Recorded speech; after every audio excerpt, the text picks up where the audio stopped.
Sejam bem-vindos, eu sou o professor Marcelo e vou trabalhar com vocês uma aula de correlação e regressão linear simples, que é um tema trabalhado na estatística. Para o pessoal que estiver acessando o vídeo e eventualmente depois aqui no YouTube, esse vídeo foi gravado no segundo semestre de 2022 para a disciplina de estatística dos alunos aqui do Campus 5 de Divinópolis, pessoal da engenharia de computação e mecatrônica. Bem, quero lembrá-los que ao final desse vídeo nós teremos um exercício, durante o vídeo, um exercício aplicado com todos os conceitos, mas basicamente o que nós faremos aqui? Eu vou apresentar para vocês conceitualmente o que é a correlação e a regressão linear simples e de forma sucinta eu vou apresentar para vocês o desenvolvimento conceitual e a construção das fórmulas. Quero lembrá-los que eu vou deixar isso de forma bastante resumida nos slides, vou explicar de maneira, não vou dizer superficial, mas de uma forma que vocês consigam entender.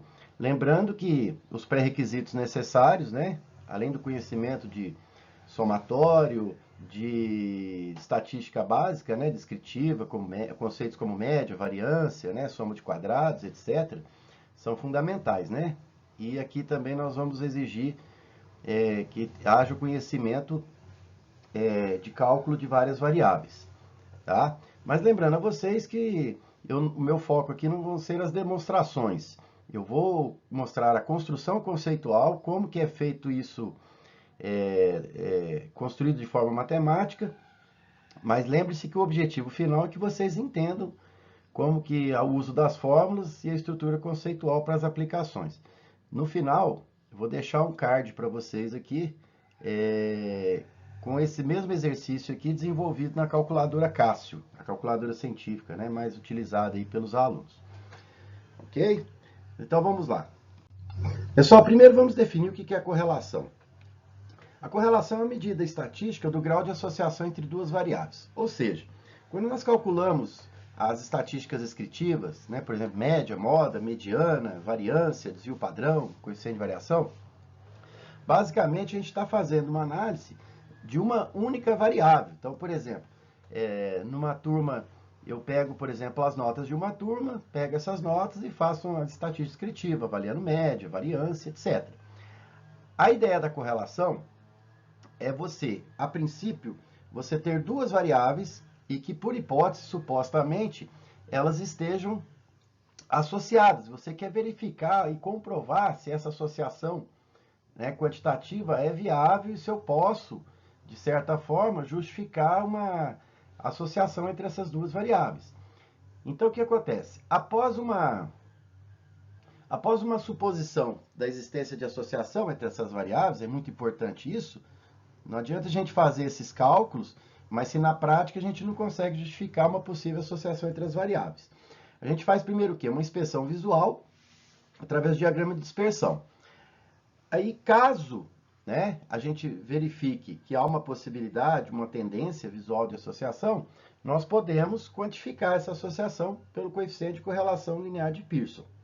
Bom, inicialmente aqui eu vou mostrar para vocês a estrutura matemática e no próximo slide eu vou construir com vocês o conceito, para vocês entenderem como é que é feita essa fórmula.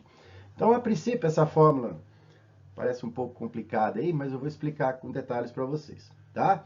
Então, aqui a nossa correlação entre as variáveis x e y, ela é o quê? É a razão da covariância, que foi trabalhada aqui com a gente aqui no capítulo de variáveis aleatórias, dividido pela média geométrica das variâncias entre essas duas, tá? Bom, esses conceitos de covariância e variância, transformado naquilo que eu chamo de soma de produto e somas de quadrados. E chegamos nesses somatórios, tá? Não vou entrar agora em detalhes, Aqui é só uma fórmula inicial para vocês verem como é que é feita essa construção. É importante salientar que quando eu pego a covariância e calculo essas duas grandezas, porque às vezes essas grandezas estão em unidades diferentes. Então, por exemplo, uma pode estar em quilos, a outra em metros, em centímetros. Então, para a gente uniformizar e tornar isso adimensional, nós fazemos a razão dessa covariância por essa média geométrica entre as variâncias. Com isso, nós conseguimos que esse coeficiente de correlação ele seja um valor sempre restrito a uma condição de existência de estar no intervalo entre -1 e 1, e se torna adimensional, ou seja, para quaisquer grandezas que nós efetuamos essa comparação, nós criamos uma medida que pode ser comparada com outras correlações, outras associações com variáveis de grandezas diferentes. Tá? Aqui uma simplificação da fórmula, né, do que nós chamamos aqui de soma de produtos e soma de quadrados. Tá? E lembrando que, para efeito de notação, eu uso a letra normal minúsculo, no caso aqui o Rzinho, quando eu estou fazendo uma correlação amostral, né? Lembre-se que estou vendo aqui o N-1 aqui embaixo. E quando a gente usa isso para uma associação populacional, a gente usa a letra grega Rho, de XY, tá? Lembrando que quando eu trabalho com a população, esse denominador ele fica N, ao invés de N-1. Porém, para a fórmula de correlação, não há alteração. Por quê? Porque esse N-1, ele é simplificado na fórmula. Então, se ele fosse N, seria simplificado e a fórmula continuaria sendo a mesma, tá? Bom, do que se baseia essa construção? Então, vamos lá. Primeiro, ó, vamos imaginar aqui que eu tenho as duas variáveis x e y, que supostamente eu estou, por hipótese, avaliando uma associação entre elas e quero verificar isso através de uma coleta de dados. Então, vamos supor aqui que esses aqui são os pontos, tá? Então, eu fiz uma amostra aqui de 7 valores, né, considerando que não há nenhuma sobreposição de pontos. Então, eu tenho a distribuição dos pontos aqui, e cada ponto desse tem uma associação a um par ordenado, x e y, tá? Então, vejamos aqui. Nesse gráfico, no caso aqui, a nossa origem, como de costume, né, é no par ordenado 0 e 0 para os dois. Mas o que nós fazemos nessa construção? Primeiramente, eu vou pegar esses dados, observe que cada ponto desse tem um valor em x, né? Tem um valor associado a x. Então, de todos esses valores de x, eu vou pegar a média x barra desses valores. Então, ó, todos os valores de x aqui, eu tenho aqui essa linha que representa a média, tá? E vou fazer o mesmo para y, ok?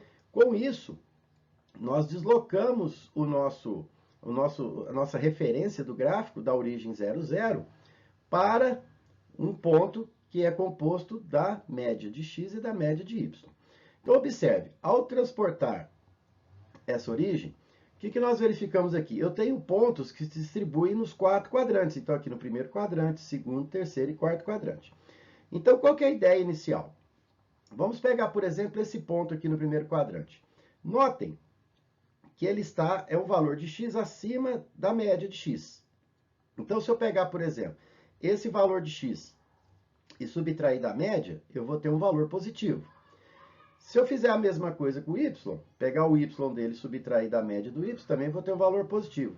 Logo, esse ponto aqui, ele tem diferença de x para x barra positivo e diferença para y barra positivo. Logo, a gente diz que a soma de produto desse ponto ela é positiva.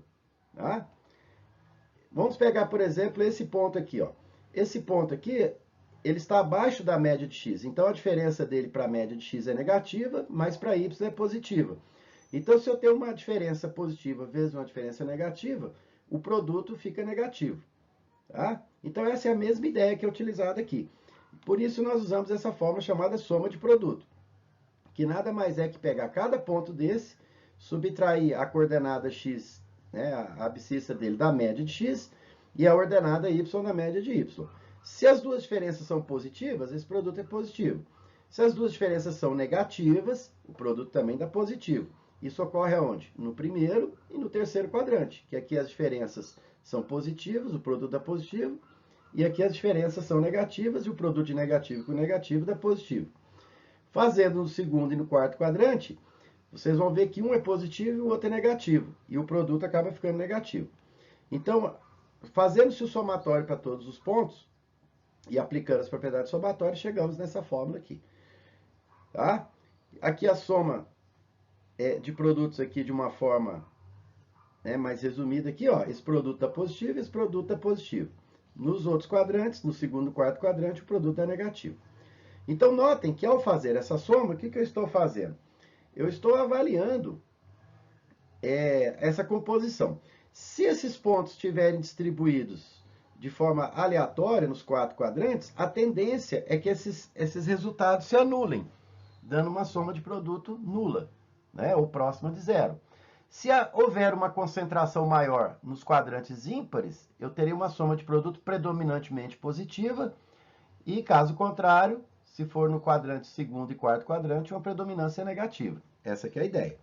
Né? Só lembrando aqui que a soma de quadrados é aquele numerador que a gente usa na variância de x, e aqui na soma de quadrado de y para a variância de y. Tá? Como isso aqui é uma soma de quadrado, não tem jeito disso aqui dar negativo. Então, soma de quadrado de x e de y sempre positiva, e a soma de produto, observem, pode ser tanto positiva como negativa ou próxima de zero. Tá? Bom, com isso, pessoal, nós podemos resumir o coeficiente de correlação linear, né? Vamos falar a respeito mais sobre isso. Essa correlação aqui, então, ela vai ser o quê? Vai ser essa soma de produto dividido pela média geométrica das somas de quadrado de x e y. Tá? Então, notem que o denominador não pode ser nulo e é sempre positivo. E o numerador, que é a soma de produto, é que vai definir se essa correlação tende a zero, se ela é uma correlação positiva ou se ela é uma correlação negativa. E essa razão faz com que essa escala fique entre 0 e 1 em módulo. Né? Aí só ficando a questão do sinal. Se o sinal for positivo, quer dizer que a concentração é mais nos quadrantes ímpares, dando uma tendência crescente. Se ela for negativa, uma tendência decrescente. Ok? Bom, continuando aqui. Então, vamos simular aqui algumas situações, né, que vão nos informar a respeito desses resultados. Então, vou colocar aqui 6 possibilidades de alocação de pontos. Então, por exemplo, nesse primeiro gráfico aqui, ó, observe que a tendência é que, à medida que o x aumenta, o y parece que tende a diminuir. Notem que se eu colocar o x barra e o y barra aqui, eu tenho uma concentração maior de soma de produto negativo. Logo, nesse caso aqui, espera-se o quê? Espera-se uma correlação negativa, ou seja, que esse valor fica entre menos 1 e 0.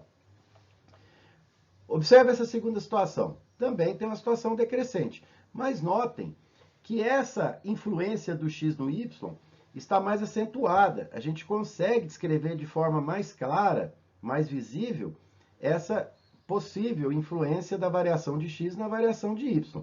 Então, nesse caso, quanto mais alinhados esses pontos estiverem, mais próximo em módulo essa correlação será de 1. No caso, como ela é decrescente, mais próxima de menos 1. Tá? Quando aqui tem uma tendência, mas essa tendência ainda é um pouco, digamos assim, espalhada, né? Mas aparentemente é uma tendência, né? Essa variação são devido a variações de outros fatores que não sejam as variáveis x e y, né? Que nós não conseguimos cercar e controlar todas as variáveis de um processo, tá? Então aqui é uma tendência também, só que um coeficiente em módulo, né? Menor entre 0 e 1, e aqui mais próximo de 1, e ambos negativos, porque é decrescente. Agora vamos ao contrário, pegar aqui, ó, a mesma situação, só que aqui é crescente. Então, notem que a tendência aqui é uma correlação positiva, porém, entre 0 e 1. E aqui, fazendo a mesma analogia, uma correlação mais forte, né? Uma associação mais forte. Só que agora, à medida que aumenta o x, a tendência do y é aumentar. Então, isso é uma correlação positiva e forte, próxima de 1. Tá? E aqui no centro, vamos pegar uma situação aqui. Ó. Aqui, ó, aparentemente, visualmente, você observa que a variação de x não parece definir uma variação para y. Parece que aleatoriamente, se eu variar o x, o y também varia aleatoriamente. Então, esse aqui é um indício de que essa correlação está próximo de zero. Tá? Mas vamos tomar cuidado que, olha esse exemplo aqui. Se eu traçar aqui a média do x e a média do y, essa correlação também vai dar próxima de zero. Porém, o que acontece? Aqui em cima a gente verifica uma certa independência de x e y, ou seja, as variações de y não dependem das variações de x. E aqui embaixo, observe que aparentemente nós temos uma tendência. Ou seja, à medida que eu vario x, o y parece ter uma influência. Só que essa influência não é linear. Observem.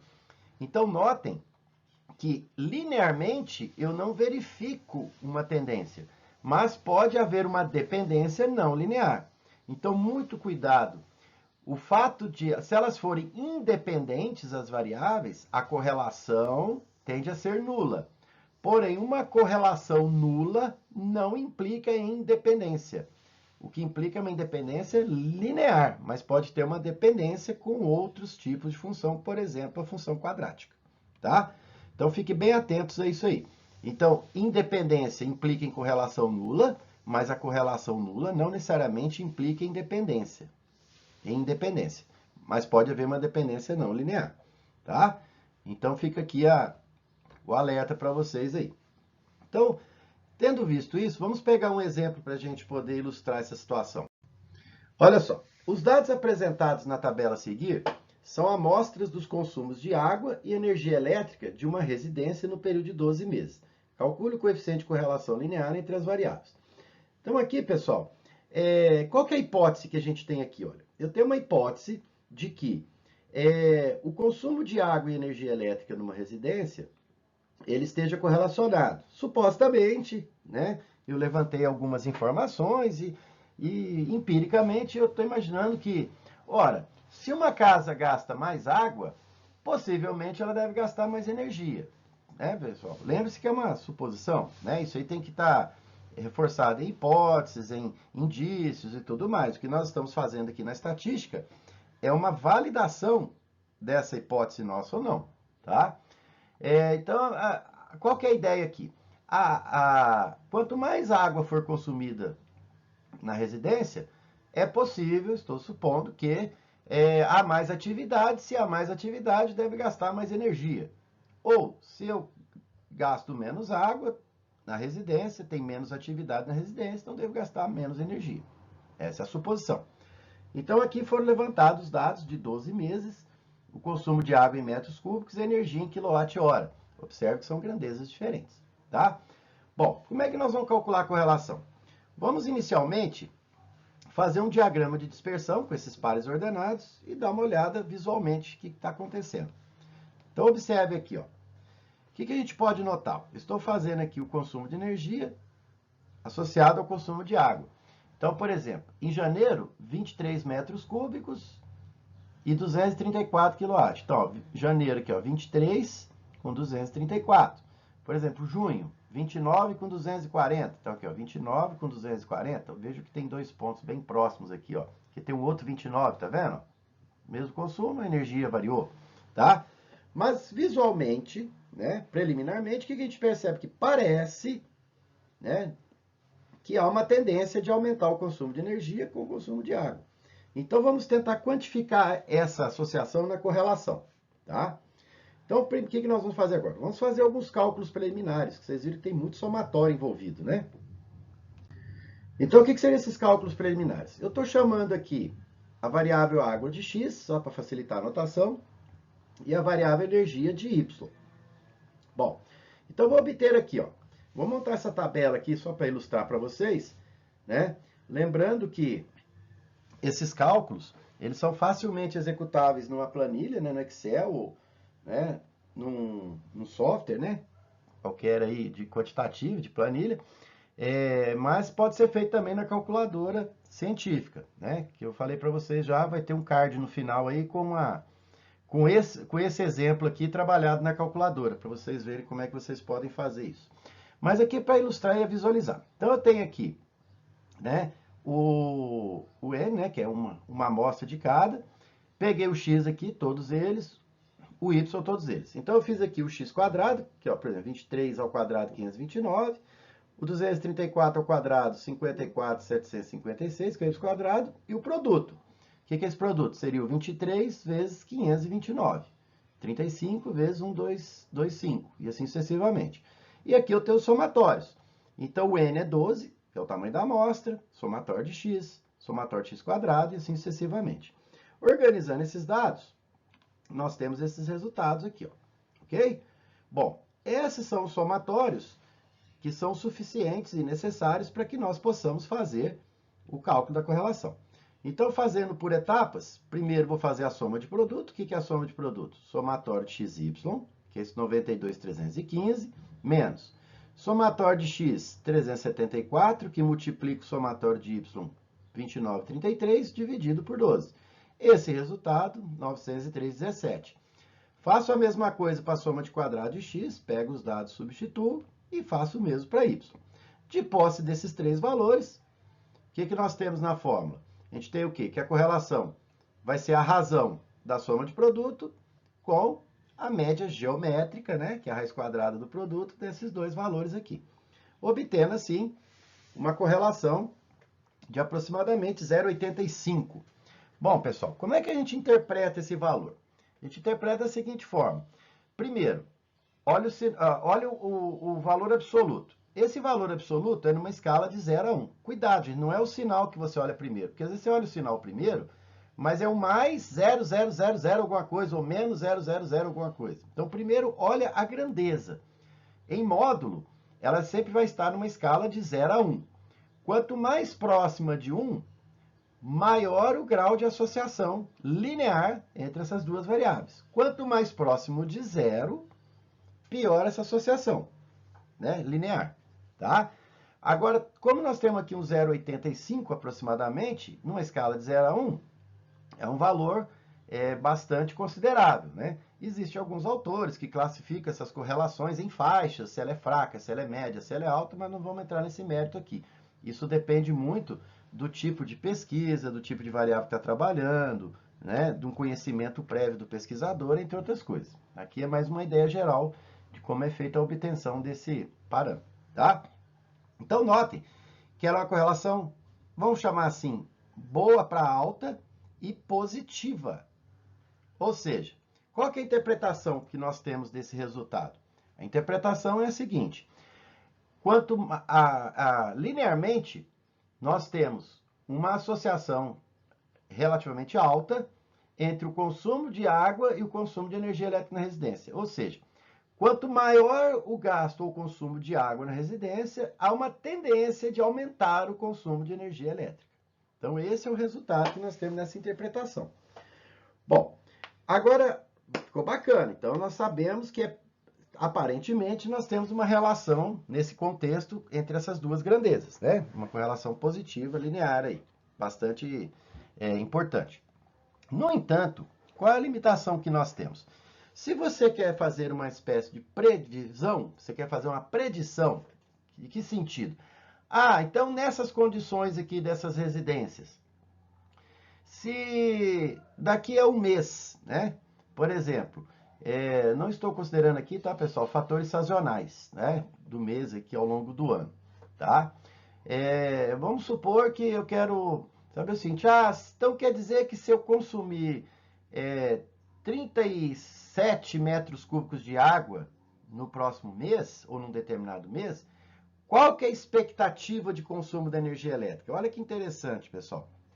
A ideia é você ter uma previsibilidade de uma variável em função da outra, né? Por várias razões, por custo, planejamento financeiro, orçamento, entre outras coisas, tá? Então, a correlação, apesar dela dar esse indício para a gente, ela não quantifica. Ela não me diz, por exemplo, se a água passar, se eu gastar mais 1 metro cúbico de água, quanto que eu vou gastar mais de energia? Ou se eu gastar menos água, menos 5 metros cúbicos de água, quanto que eu vou gastar menos de energia? A correlação não dá essa informação. Ela dá, vamos dizer assim, uma informação qualitativa, ou seja, se há uma tendência linear ou não dessas duas variáveis, se essa tendência é positiva ou se ela é negativa, tá? Tendo em vista que essa correlação foi uma correlação, né, bastante, digamos assim, alta, né? Lembrando que existem testes apropriados para isso estatisticamente. Aliás, a correlação, só para informar que ela é feita por um teste T, tá? Mas não é nosso objetivo aqui testar esses valores para ver se é significativo ou não. Mas vamos considerar que esse valor é significativo. Então, qual que seria o próximo passo? O próximo passo é a gente tentar fazer um modelo matemático que faça a previsão da energia em função do consumo de água, tá? Se, por exemplo, se essa correlação tivesse sido muito ruim, próximo de zero, morreu aqui, olha, qual que é a minha conclusão? Nesse estudo que foi feito aqui, não conseguimos encontrar associação entre o consumo de energia elétrica e o consumo de água na residência, ponto. Agora aqui não, há indícios de que há uma relação nesse contexto, né, que foi estudado. Então, para isso, nós avançamos para o próximo passo. O que seria o próximo passo agora? A gente fazer uma regressão, tá? Então, o que é uma regressão? Ela é um método que permite a determinação de uma função matemática que expresse o suposto relacionamento entre as variáveis, e aqui você tem que definir claramente quem que você considera variável dependente e independente, né, dentro do contexto, para previsões posteriores, né? Então, após essa suposição, o interesse é o quê? A gente construir uma função que explique a grande parte da variação de y pela variação de x, ou seja, à medida que eu vario o x, qual que é a expectativa de variação que vai existir no y, tá? Então, agora tem uma parte dessa variação que não é explicada, e é que a gente atribui ao acaso ou a um chamado erro aleatório. Lembre-se, pessoal, que o consumo de energia não depende só do consumo de água, ele depende de muitas outras variáveis, né? O número de pessoas que tem na residência, se essas pessoas trabalham fora, se elas trabalham em casa, né? O consumo é diferente, entre outras razões, tá? Então, mas a gente quer o seguinte, quer ver se a gente consegue ter uma ideia de previsão, mesmo com uma margem de erro em cima disso, tá? Bom, em resumo, como é que funciona o modelo geral? Lembrando que nesse ponto aqui, pessoal, ele é um pouco pesado, então eu vou tentar ser bem simples aqui, só explicando a parte conceitual, para vocês entenderem a construção das fórmulas e dos resultados para serem interpretados, tá? Lembrando que esses cálculos aqui já tem algoritmos prontos, tanto na calculadora científica que vocês usam aí no dia a dia na sala de aula, né, nos estudos, como no planilha de Excel, ou em softwares como Python, R, etc. Tá? Então, o modelo basicamente é o seguinte. A minha variável dependente, ela é o quê? Qual que é a função dela? Ela é associada a uma função de xi, tá? Esse beta são os coeficientes, ou os parâmetros associados a essa função. Lembrando que essa função pode ser de primeiro grau, segundo grau, exponencial, logaritmo, vários tipos, tá? Mas esse y, eu atribuí o quê? Um efeito devido a essa função de dependência e mais um efeito que nós vamos chamar de erro aleatório, tá? Porque até vocês viram no gráfico que os pontos não estão perfeitamente alinhados. O que eu quero procurar é o quê? É uma função de alinhamento e a cada y ele vai ser dado por esse ponto obtido nessa função e a diferença é esse erro, tá? Então aqui, basicamente o que? Tem as observações aqui, né? O i são as observações feitas, né? O y é o valor da variável observada, que seria no caso lá a ordenada, né? O modelo matemático. O x é o quê? É o valor que nós fixamos, que pode ser fixo ou aleatório, dependendo do caso, né? Da variável independente, que nós queremos observar e associar com y. B é o vetor de parâmetros do modelo que vamos estimar. Por exemplo, se o modelo é de primeiro grau, eu tenho o quê? O termo independente e tenho o coeficiente angular, tem 2 parâmetros. Se o modelo é quadrático, tenho 3 parâmetros, né? Então, dependendo do modelo, tá? E o erro aleatório em cada observação, tá? Então, gente, para cada par ordenado, para cada x, eu tenho um efeito que eu vou associar a uma função, mais um erro, e esses dois compõem o valor que eu observei, que é o y, tá? Então, vamos ver como é que é feita essa construção aqui, tá? Antes disso, só lembrando que esse modelo aqui, ele pressupõe que os erros são normalmente distribuídos com média zero e variância sigma 2. Lembrando que isso é um papel que é desenvolvido com mais detalhes na parte de inferência estatística, interpretação e validação dos parâmetros, né, para ver a significância deles, que não é o nosso objetivo agora aqui. Bom, então vamos lá. Para a gente poder estimar essa regressão, a gente utiliza o método chamado de métodos mínimos quadrados ordinários. O que esse método faz basicamente? A gente tem os pontos, a gente define preliminarmente o modelo matemático, se a gente quer associar uma reta, uma parábola, uma exponencial, etc. Tá? E vamos ajustar essa função aos pontos que nós temos. Preste bem atenção. Nós obtivemos os pontos, os valores de x e y. É a função que vai se ajustar aos pontos, e não os pontos à função. Os pontos são obtidos de maneira, supostamente aleatória, tá? Porém, a função nós pré-determinamos e vamos tentar ajustar aquela função. Lembrando que essa função não basta ser matematicamente bem ajustada aos pontos, ela tem que fazer sentido prático. Não adianta eu ter uma função extremamente complexa associada aos dados e eu não consigo explicar isso na prática, tá? Bom, então como é que é feito isso? Então, primeiramente, ó, o y é o quê? Ele vai ser o resultado de um valor obtido por essa função, que eu ainda não sei qual é, mais um erro, que é a diferença entre esses dois, entre o valor que eu observei do y e o que eu estou esperando com a função. Eu vou isolar esse erro, tá? Então, esse erro vai ser o quê? Vai ser o y menos o f, observe aqui. Esse f eu vou chamar de y chapéu. O que é esse y chapéu? É o y esperado, que me dá pela função.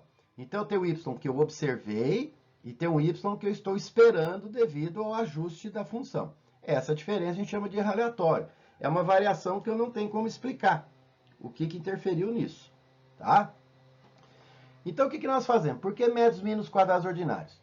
O que nós fazemos? Nós pegamos essa função de erro e elevamos ao quadrado. Então, qual que é a ideia? Eu quero ajustar essa função, essa curva aos pontos, de forma que eu minimize esse erro, tá? Só comentando aqui na aula de variância, né, a gente trabalha bem essa ideia, né? Que a ideia aqui é você ajustar de forma que minimize os erros, porque as variações elas são pertinentes e vão existir, porque nós não controlamos todas as variáveis do fenômeno, tá? Bom, aí o que nós vamos ter? A partir dessa função E, né, que é esse somatório aqui, ó, nós temos um sistema homogêneo de derivadas parciais. Por quê? Eu quero otimizar esse erro. No caso, otimizar minimizando. Mas primeiro a gente precisa o quê? A gente precisa que se eu tiver um parâmetro só, então eu quero que otimizar esses parâmetros beta. Se a função for de um parâmetro só, ela fica uma função de uma variável. Então, a derivada, a gente trabalha o quê? A derivada total, simples, né? Mas, normalmente, nós temos vários betas, vários parâmetros, né? Então, passa a ser o quê? Uma função de várias variáveis. Então, a gente trabalha com derivadas parciais. Então, a ideia básica é o seguinte. Eu vou pegar essa função erro, eu vou derivá-la parcialmente em relação a cada beta, cada parâmetro que eu estou querendo estimar e otimizar, igual a zero. Eu vou ter esse sistema, tá? E a solução desse sistema, o conjunto de solução desse sistema, serão os parâmetros que serão utilizados para essa curva para otimizar essa curva, no caso, minimizar esses erros, tá? Obviamente, né, sem detalhar aqui, se a gente trabalhar as derivadas de segunda ordem, né, aí nós podemos comprovar que esse modelo aqui ele minimiza, né? Porque só a solução do sistema, normalmente no cálculo, a gente não tem que a solução é máxima, é mínima ou que é ponto de célula. A gente teria que testar isso. Mas nesse modelo aqui, já parto dessa premissa. Essa solução obtida com esse modelo, ela é uma solução de mínimo para essa função. Tá? Bom, pessoal, então o que foi mostrado no slide anterior foi uma forma geral, né? Como eu falei para vocês, a gente tem que escolher o modelo. Então, o que nós vamos usar aqui, que é o objetivo da aula? Vamos usar o modelo de regressão linear simples. Tá? Então, vou mostrar a construção para vocês aqui. Lembrando que eu vou comentar sobre a parte de cálculo que é utilizada, né? Dentro dos conceitos. E depois vocês vão poder parar o slide com calma e avaliar, né, as questões matemáticas, quem tiver interesse. Né? O nosso objetivo a ser atingido aqui é a gente conseguir as fórmulas que vão determinar essa otimização dos parâmetros para nós. Tá? Então, esse modelo de regressão é o que utiliza o modelo mais simples, que é a reta. Então, observe, aquela função beta-x, f de beta-x, é beta 0 mais beta 1x. Ou seja, o termo independente mais o que? O coeficiente angular vezes o x. Ou seja, se o y sofrer influência do x, nós vamos ter uma inclinação para essa reta que vai agregar valor ao y e nós vamos diminuir aquele erro, né, como a gente comentou. Então, como é que começa? Vamos ver a estrutura primeiro, depois a gente faz a parte matemática. Vamos supor que eu quero ajustar uma reta para esses pontos aqui. Inicialmente, pessoal, sem o modelo, o que a gente pressupõe? A gente pressupõe o seguinte, que apesar de eu ter colocado o x aqui, a expectativa que eu tenho para o valor de y para cada amostra dessa, cada uma dessas 5 aqui, é o quê? É a média do y. Então, ou seja, se eu gerar um novo valor de y nessas mesmas condições, o valor que eu sempre vou esperar é a média. Porém, ele pode variar, tanto para cima como para baixo da média, que é o que nós chamamos de erro aleatório. Se a gente considerar aquele exemplo da energia com a água, a gente vai ter o quê? Em geral, o consumo de energia, eu tenho uma expectativa média, mas que pode variar a cada mês, dependendo de vários fatores, tá? Inclusive o consumo de água, o número de pessoas, né? Quanto tempo elas ficam em casa, se elas trabalham mais fora, etc, etc. Tá? Então essa era a expectativa. Então vamos pegar aqui esse ponto aqui como referência. Lembrando que o que eu vou fazer para esse ponto, eu vou fazer para os outros e a gente inclui no somatório. Tá? Então esse ponto ele tem uma abscissa, né, que é o x, e tem uma ordenada que é o y aqui, que é o que eu observei. Então o que acontece, pessoal? Eu estava esperando a média de y. Só que a hora que eu observei aqui, ele gerou esse valor de y, que eu chamo de y observado. Essa diferença, tá, é o que a gente chama de variação total. Ou seja, no momento, sem considerar nenhum efeito do x, apenas os valores de y, esse ponto gerou uma variação entre o que eu estava esperando e o que eu observei. Agora, essa variação é devida ao quê? Não sei a princípio, tá? Então, imagine fazendo isso para todos os pontos. No entanto, tá? Vamos considerar o seguinte, olha, aparentemente, parece que a variação do x interfere na variação do y. Então, é possível que parte dessa variação total eu consiga atribuir ao porque o x está variando, ou seja, eu passo a ter uma referência que não é aleatória, que eu consigo prever, tá? Só que o problema é que a reta que eu vou ajustar aqui, vocês sabem que essa reta eu tenho infinitas combinações aqui. Para cada beta 0 e cada beta 1, eu tenho infinitas combinações. O objetivo é o quê? Qual é a reta, ou seja, qual o beta 0 e qual o beta 1 que vai colocar essa reta para mim e vai minimizar os quadrados desses erros, tá? Então, vamos supor aqui, hipoteticamente, que a reta seja essa, tá? Se eu variar o beta 1, vai variar a inclinação. Se eu variar o beta 0, ela vai se deslocar para cima ou para baixo. Agora, qual é a posição ideal? Tá? Isso que nós vamos calcular depois. Mas vamos supor que a reta seja essa. Notem que, para esse x aqui, se eu passei a considerar que o valor do x interfere no y, então o que está acontecendo agora?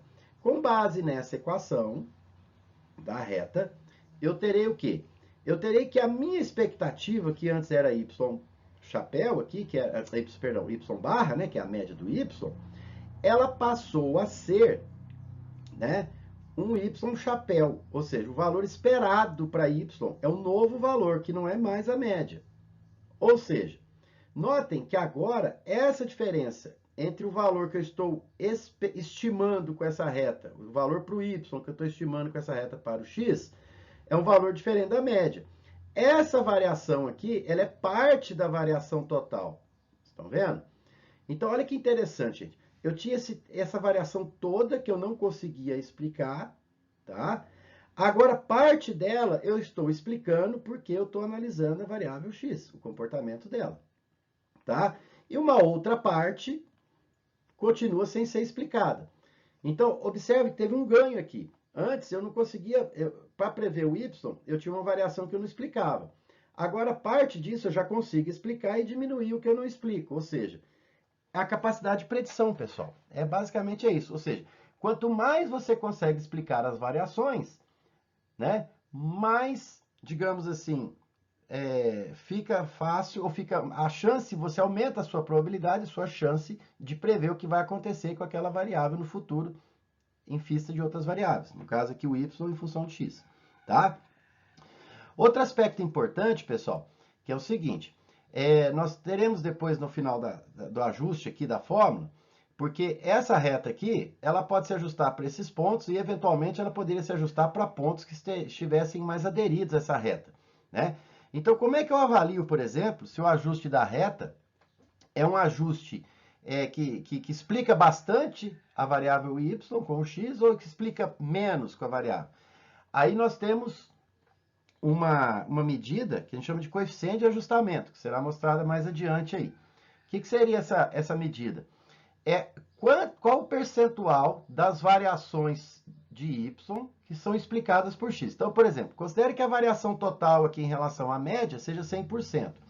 Desse 100%, nesse desenho aqui, proporcionalmente aqui, sei lá, uns 40% aqui, 40 para 60, vamos colocar. Então, quer dizer que 40% das variações que aconteciam no y, eu estou explicando por causa do x. E ficou 60% que eu não consigo explicar. Ou seja, isso aqui acontece por outros fatores que não seja a variável x, que eu não estou controlando. Então, você já pode induzir aqui o seguinte, quanto mais fatores eu tiver para controlar, a tendência, né, isso é um estudo um pouco mais complexo, que não é tratado aqui, quanto maior a variação que eu consigo explicar, mais aumenta a capacidade de previsibilidade do meu modelo. Essa que é a ideia, tá? Então aqui nós passamos a ter agora a variação não explicada aqui, que ficou menor, tá certo? Depois nós vamos quantificar isso. Notem que se os pontos estivessem todos em cima da reta, toda a variação do y seria explicado pela reta e o meu erro seria pequeno. Então, o percentual de explicação seria maior e o modelo passa a ser mais confiável, passa a ser um modelo mais robusto. Certo? Então, agora, vamos pegar essa ideia e vamos atingir os nossos objetivos, que é o seguinte. Eu quero saber o seguinte, qual será o valor do beta 0 e do beta 1, ou seja, do coeficiente linear e do coeficiente angular, que melhor se ajusta a esses pontos e que maximiza a minha previsibilidade ou que minimiza os quadrados dos erros que os pontos estão em relação a essa reta. Tá? Então vamos lá. Esse é o nosso modelo. Então eu vou isolar o erro aqui na fórmula. O erro vai ser o y menos esse beta 0 mais beta 1xi, que nós chamamos aqui em vermelhinho, vamos chamar de y chapéu, né? Que é o valor que a gente está prevendo, né? No modelo. O y é o que eu estou observando, é um dado conhecido que a gente coleta. E vamos elevar esse erro ao quadrado, né? Como eu já expliquei para vocês. Nós vamos minimizar o quadrado dos erros, igual é feito na variância. Tá? Então, essa é a minha função. Quantas variáveis tem essa função? 2. Cuidado. X e y não são variáveis, são os dados que vocês coletaram. O que é a variável? As variáveis são beta 0 e beta 1. Por que o chapéuzinho? Porque eu estou querendo encontrar um estimador para gerar as estimativas de beta 0 e beta 1 para aqueles dados. Tá? Então, essa função aqui, para otimizar, o que nós vamos fazer? Como são dois parâmetros, é uma função de duas variáveis, nós vamos ter um sistema, né, homogêneo de equações das derivadas parciais. Então aqui, pessoal, sem entrar muito em detalhes, né, mas basicamente a gente usa as regras naturais de derivação. Então, se eu vou derivar em beta 0, então aqui usando a regra da cadeia, vai ficar 2 vezes esse parênteses elevado a 1, vezes a derivada em relação a beta 0, que é menos 1. Tá? Na segunda equação, derivamos em relação a beta 1. Então, deriva 2 vezes o parênteses e a derivada de dentro aqui em beta 1 vai ser menos xi. Tá? Aí nós manipulamos, utilizando propriedades de somatório, né, que eu deixo para vocês aí, tá? E a gente dá o andamento. Então, a gente dá uma melhorada aqui, aplica propriedades de somatório, tá certo? Já vistas aqui na disciplina, e obtemos essa equação 1. E da mesma forma, a gente obtém a equação 2. Então, eu tenho o quê? Duas equações com duas incógnitas, que são os parâmetros aqui, o beta 0 e o beta 1. Tá? Na equação 1, a gente isola o beta 0, tá? Eu vou isolar esse beta 0, e ele fica em função de beta 1. Tá? E na equação 2, eu substituo o beta 0, faço as manipulações e obtenho esse resultado. Tá? Esse formato aqui é um formato, essa soma de produto e essa soma de quadrado, gente, são as mesmas da correlação. É bom que a gente aproveite os dados de lá. Tá? Então, finalmente, o que nós temos aqui? Que o beta 0 vai ser a média do y menos a estimativa obtida pelo beta 1 vezes a média do x, e o beta 1 é obtido por essa forma. Então, na verdade, o que a gente faz? Primeiro, a gente estima a inclinação com os dados. Com essa inclinação e as médias de x e y, estimamos o beta 0. Pessoal, olha que aspecto interessante aqui. Vocês se lembram que na correlação, o numerador da correlação era a soma de produto. Se a correlação era próxima de 0, significava o quê? Que o y não dependia do x, né? Linearmente, vamos lembrar aqui, tá? Vamos supor. Linearmente não depende. Se a soma de produto é zero, a correlação é zero. Então a correlação é ruim, a gente nem ia fazer regressão. Mas se a gente insistisse, se a soma de produto é zero, esse beta 1 dá zero, ou seja, a inclinação da reta dá zero. Se a inclinação da reta dá zero, o modelo ficaria o quê? Se o beta 1 é zero, o modelo, o YI é só o quê? O beta 0. E o beta 0 seria o quê? Se o beta 0 é 1, é 0, o beta 1 é 0, esse beta 0 chapéu é só o Y barra, ou seja, o modelo se resumiria a Y igual a Y barra, ou seja, se o X não interfere, qual que é o valor esperado para Y? A média do Y. Agora, se essa inclinação que esse beta 1 for significativo, o X interfere. Aí eu passo a usar o modelo que explica melhor. Tá? Essa é a ideia básica. Então, gente, com base nesses cálculos, nós temos, então, essa é a fórmula de obtenção dos parâmetros beta 1 e beta 0 desse modelo linear simples, que otimiza aquela reta lá, minimizando a soma de quadrados dos erros, ajustando o melhor possível aos pontos.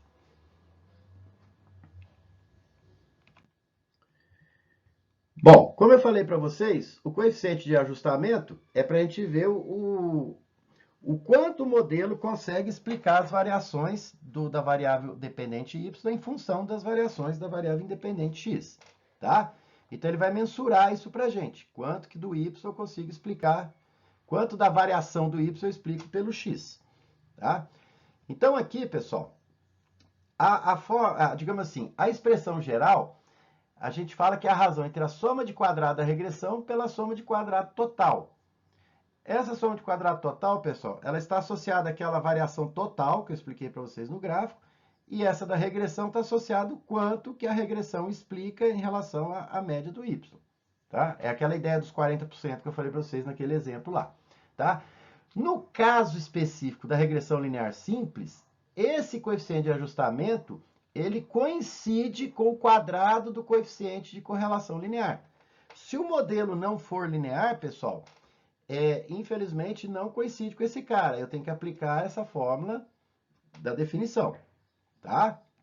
Então, ó, por definição, o que é a soma de quadrado da regressão? Eu pego o que a regressão me dá como expectativa, menos a média geral ao quadrado, faço para todo mundo, e aqui o observado menos a média geral. Lembra? Ó, isso aqui era aquela variação total, isso aqui é aquela variação que a regressão explica. Então, a razão entre eles. Aqui, gente, eu fiz uma manipulação algébrica aqui, tá? Nas substituições, vocês podem olhar com calma depois, para provar para vocês que nesse caso em particular, ele coincide com o quadrado do coeficiente de correlação. Ou seja, a partir do momento que você achou o coeficiente de correlação linear, como ele está ao quadrado, não importa se ele é negativo ou positivo, o R2 é sempre positivo. E como o R está em módulo sempre entre 0 e 1, esse quadrado também está entre 0 e 1. Então, notem que quanto melhor a minha correlação, mais próxima de 1. Se ela está mais próxima de 1, esse R2 está mais próximo de 1, ou seja, mais próximo de 100%, ou seja, seria um caso assim, extremo, né? Que 100% da variação do y eu explico com x. Né? Na prática, a gente sabe que isso não acontece. Agora, se a correlação for próxima de zero, ao quadrado dá zero. Quer dizer que a regressão não está explicando nada. Então, não adianta eu considerar o x, porque ele não vai me explicar o y. Né? Ou eu falo que o y não depende de ninguém, eu uso a média como expectativa, ou eu tento uma outra variável que não seja o x para tentar explicar a situação. Tá? Então, essa condição de existência aqui, o R2, como eu já expliquei aqui, ele vai ser sempre entre 0 e 1, porque o numerador aqui é sempre um subconjunto, né, do denominador, que em percentual fica entre 0 e 100% de explicação. Tá? Então, qual que é a interpretação do R2?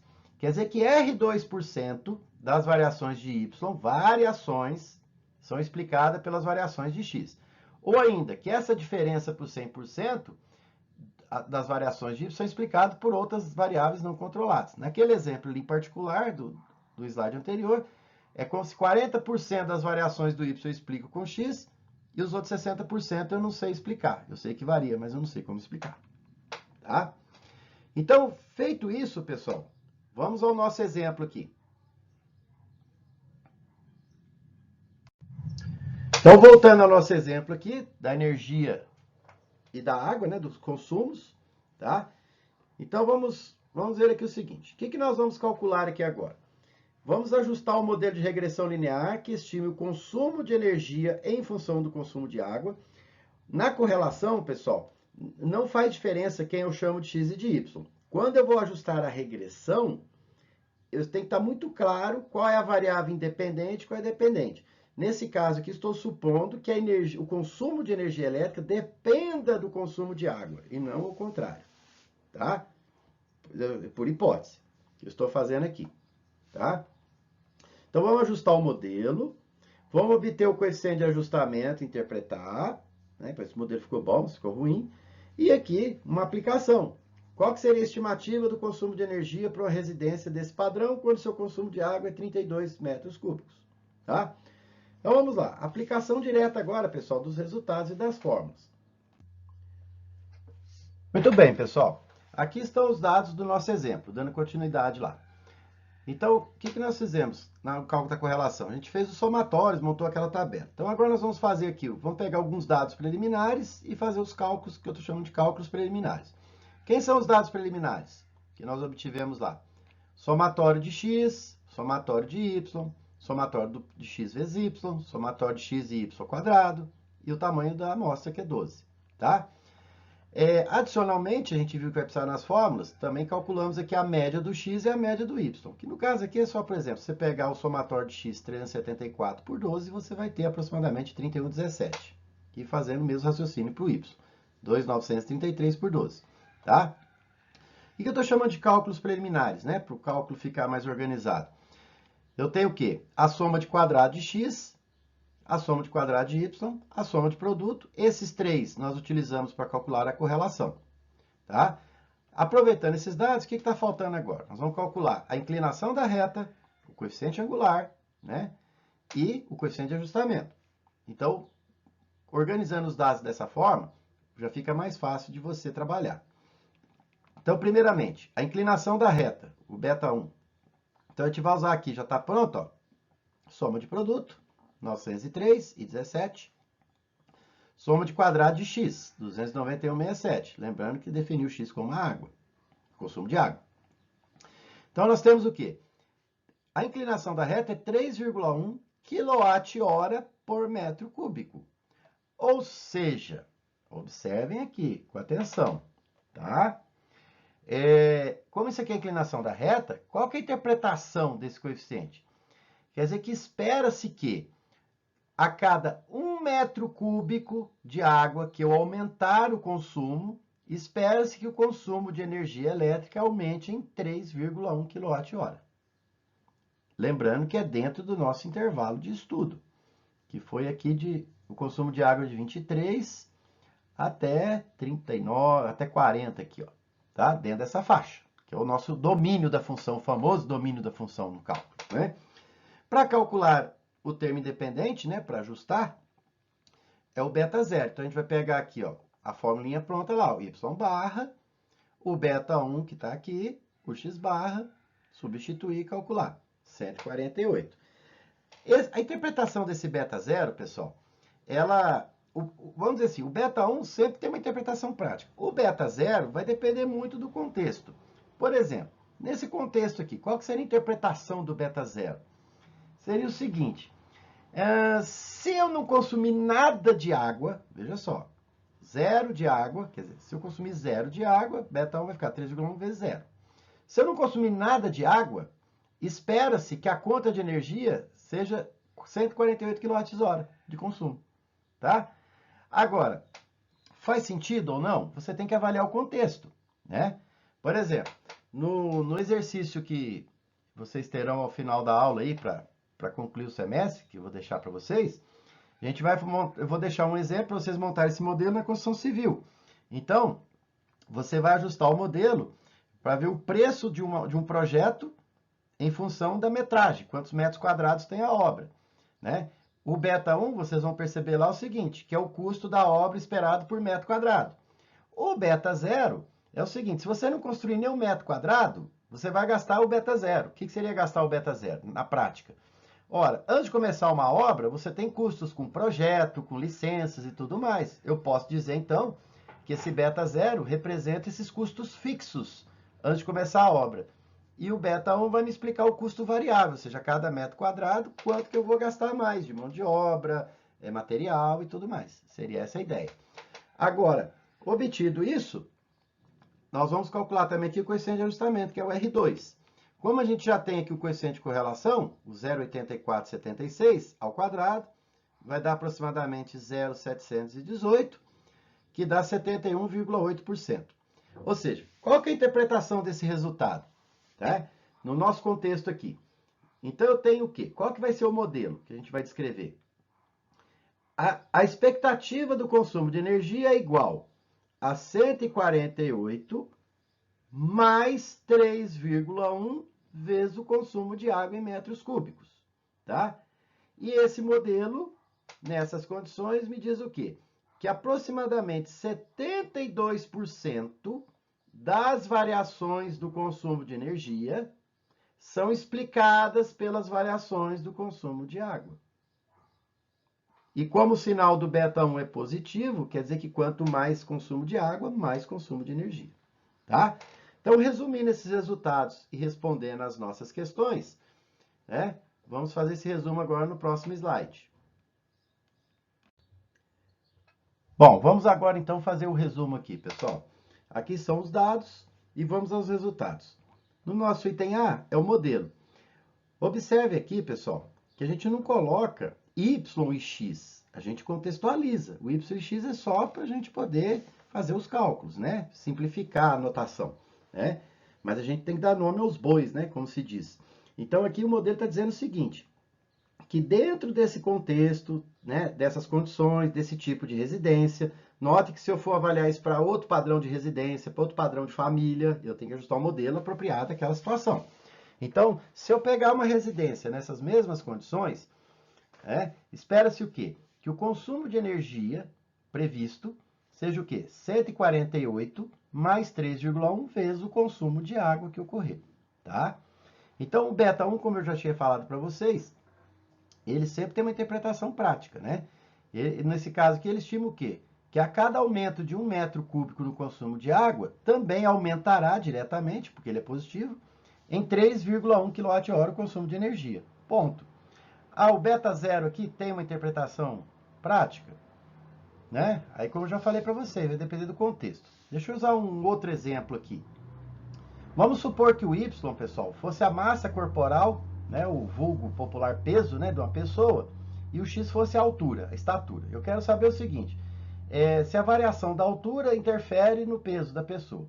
É natural, né, a gente, por hipótese, imaginar que uma pessoa, quanto mais alta, maior a massa corporal dela, né? O contrário, a recíproca já não é verdadeira.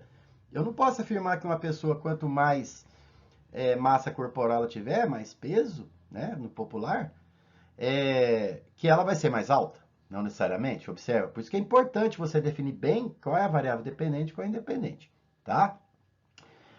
Nesse caso, o que seria o beta 1?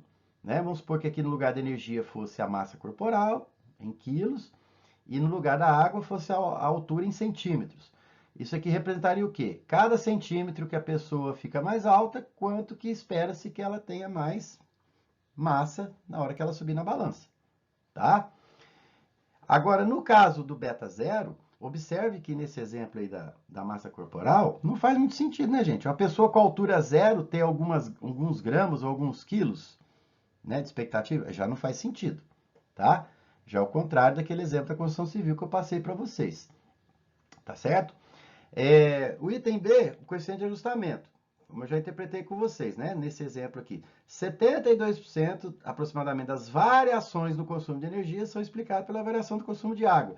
Ou seja, em contrapartida, aproximadamente 28% da variação do consumo de energia eu não sei explicar. São por outros fatores que não seja o consumo de água. Sei lá, o hábito das pessoas, da residência, o tempo que elas ficam na residência e ficam fora, entre outros fatores, tá?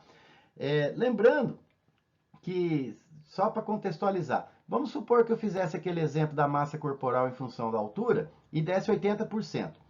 Quer dizer que 80% das variações de massa é devido à variação de altura.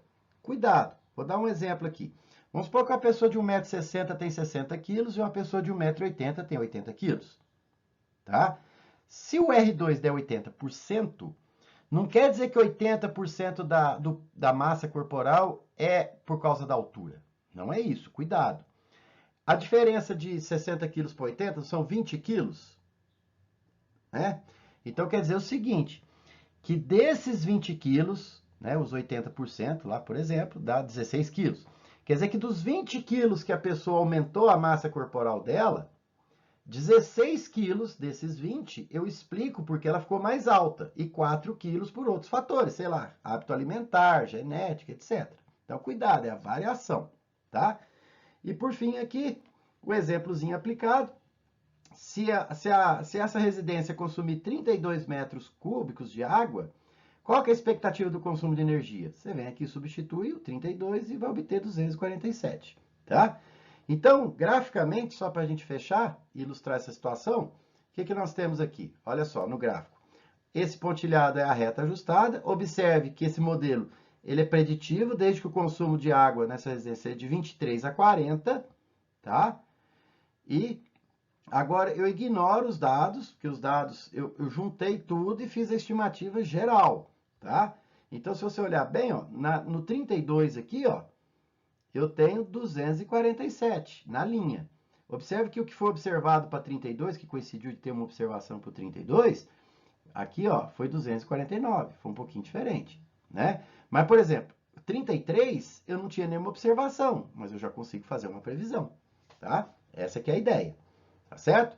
Bom, gente, espero que vocês tenham gostado, que eu tenha conseguido explanar para vocês aqui, né, de uma forma objetiva, né? Como é que funciona a regressão. Lembrando que esses coeficientes podem ser testados, né, por testes estatísticos e tudo mais. Isso é uma outra, né, um outro aprofundamento. Mas é importante que vocês conheçam como é feita essa construção, né?